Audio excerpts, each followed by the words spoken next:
Christophe Gomard, général et député européen. Bonjour.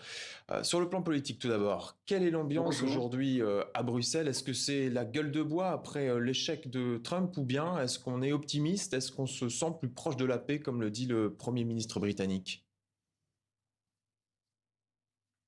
Oui, pour moi, la bonne nouvelle, c'est que on n'est pas arrivé à un cessez-le-feu encore, mais dès lors que personne ne parle après cette réunion, c'est bien que nous sommes en négociation et que nous sommes à la recherche d'un accord.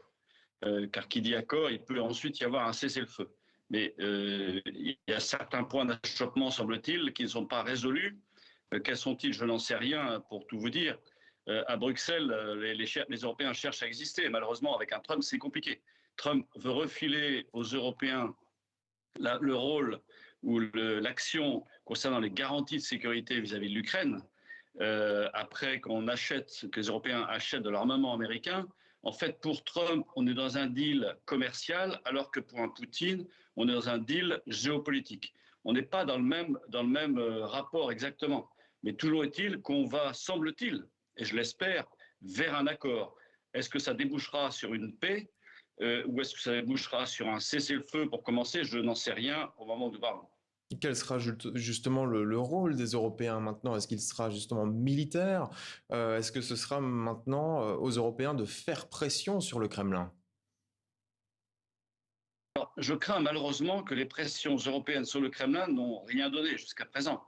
Les Européens ont mis en place 18 trains de sanctions qui n'ont absolument rien donné, qui ont sans doute appauvri la Russie, ont également appauvri l'Europe d'ailleurs, mais ça n'a rien donné sur le plan concret, sur le plan militaire, puisque l'on remarque bien que les Russes continuent de progresser mètre carré par mètre carré en Ukraine. Donc toute la problématique est bien là. Est-ce que les Européens sont en capacité, de peser sur la Russie ou pas? Il me semble qu'aujourd'hui, ça n'est pas le cas et que Trump se présente en médiateur au-dessus de la mêlée pour dire écoutez, moi, j'amène à la paix. Vous, les Européens, vous serez là pour garantir la sécurité pour l'Ukraine. Pour cela, il faut m'acheter de l'armement. Pour cela, il faut me donner de l'argent. Et ensuite, c'est votre problème. Vous voyez? Et c'est là où on a un petit sujet entre pays européens. C'est qu'est-ce que nous faisons pour peser? Au-delà d'augmenter nos budgets de la défense, ça n'est pas pour acheter américain. Je pense qu'il faut d'abord acheter européen. Et ensuite, c'est être en effet dissuasif, ce que ne sont pas aujourd'hui les pays européens, malheureusement. Justement, qu'est-ce qu'ils vont faire, les Européens? Comment vont-ils tenter d'exister? Puisque pour l'instant, Trump les a mis au courant de la teneur des discussions, mais ils ne sont pas à la table des négociations, à proprement parler, avec Vladimir Poutine. Oui, en fait, Trump et ce que je disais à l'instant, n'est pas du tout dans un deal géopolitique. Trump, il veut, et tout le monde le dit et le répète à satiété, il veut avoir le prix Nobel de la paix. Très bien. D'un côté, Vladimir Poutine, lui, il ne veut pas exactement du tout la même chose. Lui, il veut en effet que l'Ukraine ne rentre pas dans l'OTAN, que l'Ukraine reste une zone tampon vis-à-vis de l'OTAN, avec le complexe obsidional qui est le sien, c'est-à-dire le complexe de la forteresse assiégée. On n'est pas du tout dans la... Et les Européens veulent en effet que cette guerre entre la Russie et l'Ukraine n'aille pas plus loin et que la Russie n'ait pas la tentation d'envahir un pays autre de l'Union européenne ou un pays de l'OTAN, et je pense en particulier aux pays baltes qui seraient les premiers visés. Et Donc en qu'est-ce fait, que, on est dans un jeu à 3 ou à 4 avec l'Ukraine. et qu'est-ce que vous pensez justement de cette proposition à l'instant d'entre-deux de Donald Trump de garantir à l'Ukraine des sécurités similaires à celles de l'OTAN sans toutefois adhérer à l'alliance? Alors, je pense que c'est un point, c'est une vraie ligne rouge pour les Russes. L'adhésion de l'Ukraine à l'OTAN est une vraie ligne rouge. C'est-à-dire que, ce qu'a dit Trump à plusieurs reprises d'ailleurs, c'est que jamais l'Ukraine n'appartiendrait à l'OTAN. Alors j'entends bien certains pays européens qui disent ça n'est pas à Poutine de décider, c'est aux pays européens et aux pays de l'Alliance, mais dans l'Alliance, le pays qui pèse avant tout, ça reste les États-Unis d'Amérique.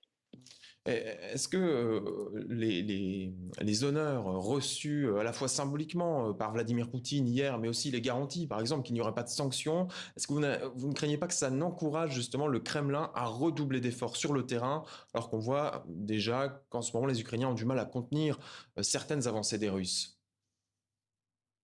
Alors, il me semble que dans le passé, euh, pour la Russie, rester une grande puissance avec une vision peut-être impériale était absolument nécessaire. Or, les Américains ont considéré que la Russie était devenue une puissance de deuxième zone, ce qui, dans l'esprit slave russe, était impossible. Donc, en réalité, dans le deal qui est en train de se jouer, dans l'accord qui est sans doute en train de se jouer, même s'il n'est pas juste, c'est redonner un peu de lustre à la Russie pour amener la Russie peut-être à la table des négociations. C'est-à-dire, en fait, on va amadouer la Russie pour l'amener sans doute à avoir un accord. Je pense qu'on est plus dans le phénomène extérieur, on n'est pas du tout dans le fait de reconnaître la Russie et Vladimir en tant que tel, sachant bien que c'est bien lui, la Russie, qui a envahi l'Ukraine, c'est bien la Russie qui a enlevé des tas d'enfants, etc. C'est bien la Russie qui est à l'origine de ce conflit et non pas ce qu'on veut nous faire croire que c'est l'Occident qui est à l'origine de ce conflit tel que la Russie tente de l'expliquer. Non, c'est bien la Russie qui envahit l'Ukraine. Mais au-delà de cet état de fait, il faut bien arriver à un accord qui, même s'il est injuste, permettra peut-être et sans doute, et je l'espère, d'arrêter cette guerre. Ah bien, nous verrons donc pour la suite le reste des discussions. Merci Christophe Gomard.